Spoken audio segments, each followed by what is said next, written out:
পাঁচটা টিপস দিব আপনাদের মনোযোগ বাড়ানোর জন্য। পাঁচটা। কয়টা? নামাজে মনোযোগায়ন কিভাবে করবেন, পাঁচটা টিপস খেয়াল করে রাখেন কিভাবে নামাজের মনোযোগ বৃদ্ধি করবেন। টিপস নাম্বার 1, সল্লু সলাতান মুআদ্দিয়া, বিদায়ী নামাজ পড়বেন। মনে করবেন হতে পারে আজকের এই নামাজটাই আমার জীবনের শেষ নামাজ। এখন বাজে 10:30, আপনাকে বলা হলো আজ রাত 1টার দিকে আপনার জীবনের হায়াত ফুরিয়ে যাবে। চলে যাওয়া লাগবে না আমাদের? থাকতে পারবো আমরা? চলে যাওয়া লাগবে। রাত 1টায় মালাকুল মাউত চলে এসে রূহ কবজ করে নিয়ে যাবে। আর 1.5 ঘন্টা আপনার হাতে সময়। এই 1.5 ঘন্টায় আপনি নামাজ রোজা যা পারেন করে নেন। আপনার হুঁশ থাকবে? কথা কন। 1.5 ঘন্টা পরে আপনার মরণ। আপনি তাড়াতাড়ি করে ওযু করে আসবেন, যায় নামাজে দাঁড়াবেন, মনে মনে ভাববেন আজকে জনমের মতো মাফ চাবো আল্লাহর কাছে। আকাম কুকাম যা করছি সব কাইন্দা একেবারে মাফ করায় ফেলাম আল্লাহর কাছে, ঠিক কি না? সেদিন আপনি ওযু করবেন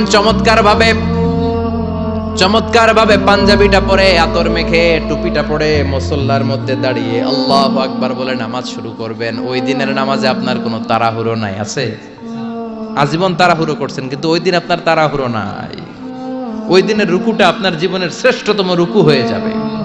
ওই দিনের সেজদাটা আপনার জীবনের শ্রেষ্ঠতম সেজদা হয়ে যাবে। ওই দিন আপনি সেজদায় পড়ে চোখের পানি দিয়ে জায়নামাজ ভিজিয়ে দিবেন না? কথা বলেন, দেবেন না? এর কারণ আপনি জেনে গেছেন এটাই আপনার জীবনের শেষ নামাজ, ঠিক কি না? তো এই যে প্রত্যেক নামাজের সময় মসজিদে যে আল্লাহু আকবার বলে যে দাঁড়াই, এই নামাজের পরে আবার কোন নামাজের চান্স আমি জীবনে পাবো কিনা কোনো গ্যারান্টি আছে? চিল্লায় বলতে হবে, গ্যারান্টি আছে? আরো 30 মিনিট আমরা সবাই বেঁচে থাকবো, গ্যারান্টি? আরো 10 মিনিট বাঁচবো, গ্যারান্টি? শ্বাস যেটা ভিতরে নিলাম ফেলতে পারবো, কোনো গ্যারান্টি আছে? তাহলে প্রতিটা নামাজের সময় আমরা এই কথাটা ভাবি না কেন যে হতে পারে এই নামাজটাই আমার জীবনের শেষ নামাজ, হতে পারে আজকের এই সেজদাটা আমার জীবনের শেষ সেজদা। চিল্লায় বলেন ঠিক কিনা? বিশ্বনবী শিখায় দিলেন মনোযোগায়নের প্রথম পদ্ধতি। নামাজে মনোযোগ থাকে না, মনোযোগ যদি বাড়াতে চাও ভাবো এটাই হতে পারে জীবনের শেষ নামাজ। সল্লু সালাতান মুআদ্দিয়া, পারফর্ম দ্য সালাহ as if this is your last and final prayer. এমন ভাবে নামাজ পড়ো মনে করো এটাই হতে পারে জীবনের শেষ নামাজ। আজকে থেকে প্রত্যেকবার আল্লাহু আকবার বলার সময় এটা ভাবতে পারবো না আমরা যে হতে পারে এই নামাজটা আমার শেষ নামাজ? এই চিন্তাটা মাথার মধ্যে রাখার দরকার আছে না নাই? সাইয়েদনা আলী রাদিয়াল্লাহু তাআলা আনহু উনি যখন নামাজে দাঁড়াতেন দিন দুনিয়ার হুঁশ থাকতো না। উনার পায়ের মধ্যে জিহাদের ময়দানে তীর ঢুকেছে। তীর বের করতে গেলেই চিৎকার মারে, কাউরে তীর ধরতে দেয় না। বিশ্বনবী বললেন, বেলাল আকিমিস সালাহ, নামাজের একামত দাও। নামাজ শুরু করার আগে এক সাহাবীরে বললেন, নামাজের মাঝখান দিয়ে যে তুমি আলীর পা থেকে টেনে তীর বের করবে, কারণ আমি জানি আমার মেয়ের জামাই আলী যখন নামাজের যায় নামাজে দাঁড়ায় দিন দুনিয়ার কোনো হুঁশ আলীর আর থাকে না। একামত হলো আল্লাহু আকবার, আল্লাহু আকবার। বিশ্বনবী নামাজ শুরু করলেন, রুকু দিলেন, সিজদা দিলেন। দ্বিতীয় রাকাতের জন্য যখন দাঁড়ালেন বিশ্বনবীর কথা মতো এই সাহাবী যে কাতারের মাঝখানে সাইয়েদনা আলীর পা থেকে গায়ে যত জোর ছিল টান মেরে তীর বের করেছে, ফিনকে দিয়ে রক্ত বের হয়েছে। সাইয়েদনা আলী মুহূর্তের জন্য টের পায় নাই। নামাজ শেষ, সালাম ফিরালেন, তাকিয়ে দেখে পায়ে তীর নাই, চারদিকে শুধু রক্তের বন্যা। বিশ্বনবী বললেন, ও আলী চিন্তা করো না, আমার কথা মতো এক সাহাবী তোমার পা থেকে তীর বের করেছে। আমি জানি যখন তুমি নামাজের মুসল্লায় দাঁড়িয়ে যাও তোমার মনটা দুনিয়ায় থাকে না, তোমার মনটা আল্লাহর আরশের দিকে চলে যায়। তোমার নামাজের মধ্যে খুশু খুদু এত বেড়ে যায়, আখিরাতের কথা এত তোমার স্মরণ হয়ে যায়, নামাজের মধ্যে তোমার পায়ের তীর টেনে বের করেছে, 1 সেকেন্ডের জন্যও তুমি টের পাও নাই রে আলী। সুবহানাল্লাহ। উনি মনে করতেন এটাই জীবনের শেষ নামাজ। সাহাবারা যখন মরুভূমিতে নামাজ পড়তে দাঁড়াতেন আকাশের পাখিগুলো এসে সাহাবাদের মাথার মধ্যে বসে যেত। মরুভূমির পাখিগুলো মনে করতে এগুলো খেজুর গাছ। কি মনে করে বসতো? কথা বলে না, জোরে কন। আছে, এলাকা আছে খেজুরের রস হয়? হ্যাঁ হইছে? খাইছেন? পাখিগুলো মনে করতে এগুলো খেজুর গাছ, কারণ সাহাবারা নড়ে না, চড়ে না, ডানে বায়ে তাকায় না। খেজুর গাছ যেদিন ঠায় দাঁড়িয়ে থাকে সাহাবারা ঠায় দাঁড়িয়ে থেকে নামাজ পড়তেন। চিল্লায় এখন আল্লাহু আকবার। তাহলে মনোযোগ বৃদ্ধির 1 নাম্বার পদ্ধতি, মুসল্লায় যখন দাঁড়াবো ভাববো এটাই আমার জীবনের শেষ নামাজ, এরপরে হয়তো নামাজের সুযোগ নাও পেতে পারি, ঠিক কি না? 2 নাম্বার পদ্ধতি হলো নামাজের মধ্যে আহকাম এবং আরকানগুলো ধীরস্থির ভাবে আদায় করতে হবে, তাড়াহুড়ো নামাজের মধ্যে করা যাবে না। আমাদের হানাফি মাযহাবে তা'দিলুল আরকান এটা ওয়াজিব।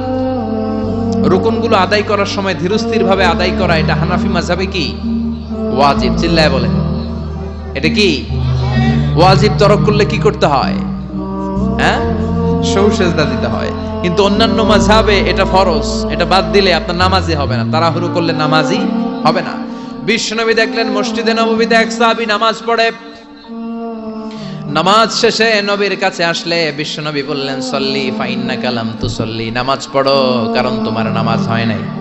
সাহাবী আবার বললেন, আবার আসলেন, বিশ্বনবী বললেন সল্লি ফাইন্নাকা লাম তুসল্লি, নামাজ পড়ো তোমার নামাজ হয় নাই। সাহাবী আবার নামাজ পড়ে আবার নবীর কাছে আসলেন, বিশ্বনবী বললেন সল্লি ফাইন্নাকা লাম তুসল্লি, নামাজ পড়ো নামাজ হয় নাই। এবার সাহাবী এসে বলে, ও নবী 3 বার পড়লাম, নামাজ আমার হয় না, এর চেয়ে ভালো নামাজ আমি পড়তে জানি না।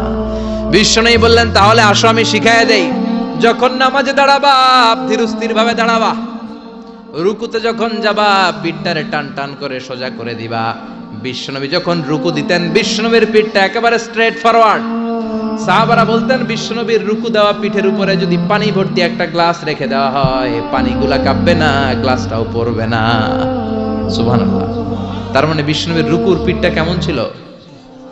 Straight forward. বিশ্বনবী বলেন রুকু থেকে দাঁড়াবা, ধীরস্থির ভাবে দাঁড়াও। আবার সেজদায় গেলে ধীরস্থির ভাবে যাও। আমাদের দেশে অনেকে রুকু থেকে কোন রকম মাথাটা তুলে আবার সেজদায় দৌড় মারে, আছে না নাই? লক্ষ্মীপুরে নাই, এদিকেও আছে। 2 সেজদার মাঝখানে ধীরস্থির ভাবে বসা হচ্ছে ওয়াজিব। অনেকে এক সেজদা থেকে কোন রকম মাথাটা একটু উপরের দিকে উঠিয়ে আরেক সেজদায় মুরগির মতো ঠোকর মারে, এরকম তো এদিকে নাই না? আবার অনেকে ইমাম সাহেবের আগে দৌড় মারে, আছে না নাই? ইমাম সাহেব সামি আল্লাহু লিমান হামিদা বলে দাঁড়াইছে, ওনার আর সহ্য হয় না, উনি আগে সেজদা দিবে, কিন্তু ইমামের আগেও যাইতে পারে না, মাঝখানে যাইয়া হ্যাং হয়ে থাকে, আছে না নাই? মোবাইল মাঝে মাঝে হ্যাং হয় না, মানে সামনেও যায় না পিছনেও যায় না। তো ওনারাও ইমামের আগে সেজদায় যাবে, তো ইমাম যাইতে পারে না, উনিও যেতে পারে না, মাঝ অবস্থায় যায় কি হয়? হ্যাং। হ্যাং হইবেন আপনারা? হ্যাং হওয়া যাবে না। তাহলে মনোযোগ বাড়ানোর 2 নাম্বার পদ্ধতি হচ্ছে কি করবেন? ধীরস্থির ভাবে। There is no rushing in salah, there is no hastiness in salah। নামাজের মধ্যে কোনো তাড়াহুড়ো নাই, তাড়াহুড়ো করলে এটা নামাজ হয় না। এমনকি নামাজের দিকে বিশ্বনবী তাড়াহুড়ো করে যেতেও নিষেধ করেছেন। ইদা উকিমাতিস সালাহ, নামাজ যখন শুরু হয়ে যাবে ধীরস্থির ভাবে যাবেন, তাড়াহুড়ো করে যাওয়া যাবে না। 3 নাম্বার পদ্ধতি, জামাতে পড়বেন, তাহলে মনোযোগ বাড়ায় দিবে কে? বিশ্বনবী বলেন সালাতুল জামাআত আফদলু সালাতাল ফারদি বি27 দারাজা। একা একা নামাজ পড়লে যতটুকু সওয়াব হয়, জামাতে নামাজ পড়লে 27 গুণ বেশি সওয়াব হয়। জামাতে পড়ার দরকার আছে না নাই? জামাতে পড়লে আর মনোযোগ এদিক সেদিক যায় না। সবাই আল্লাহু আকবার, আমি আল্লাহু আকবার, সবাই আসসালামু আলাইকুম ওয়া রাহমাতুল্লাহ, আমি আসসালামু আলাইকুম ওয়া রাহমাতুল্লাহ। মন আমার এদিক সেদিক যাওয়ার সুযোগ আছে? কম, ঠিক কি না? 4 নাম্বার, নামাজে যা বলেন অর্থ বোঝার চেষ্টা করেন। আমরা সালাতে যেটা বলি এটার অর্থ বুঝি না। আমরা প্রতিদিন বলি আলহামদুলিল্লাহি রাব্বিল আর রহমানির মালিকি, আবার বলি সামি আল্লাহু লিমান হামিদা, কি কইলাম বুঝি নাই। সুবহান রাব্বিয়াল আলা মানে কি জানি না। আত-তাহিয়াত লিল্লাহি ওয়াস সালাওয়াত ওয়াত তাইয়্যিবাত অর্থ কি জানি না। এজন্য সালাতে যা বলেন এটা বুঝে বুঝে বলার চেষ্টা করেন। অ্যাট লিস্ট সালাতে যেটা আপনি পড়েন এটার অর্থটা শেখার চেষ্টা করেন, তাহলে বললে হৃদয়ের মধ্যে টাচ লাগবে, অন্তরে দরদ লাগবে, চিৎকার করে বলেন ঠিক কি না। 5 নাম্বার পদ্ধতি, নামাজের মধ্যে যে সুন্নাতগুলো আছে সুন্নাতগুলো আদায় করবেন, তাহলে নামাজের মধ্যে মনোযোগ বাড়ায়া দিবে কে? হাত তোলা সুন্নাত তোলেন। রফউল ইয়াদাইন যদি করেন, অভ্যাস যদি থাকে, বারবার হাত তোলা তুলেন, প্রতিবার তুললে 10টা করে সওয়াব। আমিন বলবেন, যেই মসজিদে জোরে জোরে বলেন, আস্তে তো আস্তে বলেন, কিন্তু বইলেন, বলার দরকার আছে না নাই? বিশ্বনবী বললেন ইদা আম্মানাল ইমাম আমিনু, ইমাম যখন আমিন বলে তোমরাও আমিন বলো, কারণ তোমরাও যখন আমিন বলো ফেরেশতারাও আমিন বলে। তোমাদের আমিন ফেরেশতাদের আমিন যখন মিলে যায় তোমাদের জীবনের সব গুনাহ মাফ করে দেয় কে? এজন্য আমিন জোরে কোন বাস্তে কোন বলবেন, এটা ছাড়বেন না। তাশাহুদের মধ্যে আঙ্গুল তুলবেন, হয় নাড়াবেন নয় তুলে রাখবেন, এটা সুন্নাহ। আশাদ্দ আলা শাইতান মিনাল হাদিদ, শয়তানরে লোহা দিয়ে পিটাইলে যত কষ্ট পায় তাশাহুদে বসে এই আঙ্গুলটা নাড়ালে এর চেয়ে বেশি কষ্ট পায়। সুবহানাল্লাহ কইবেন না? এজন্য মুরাআতুস সুনান, সুন্নাতগুলো মানার চেষ্টা করেন। সালাতে মনোযোগ বাড়ায় দিবে কে?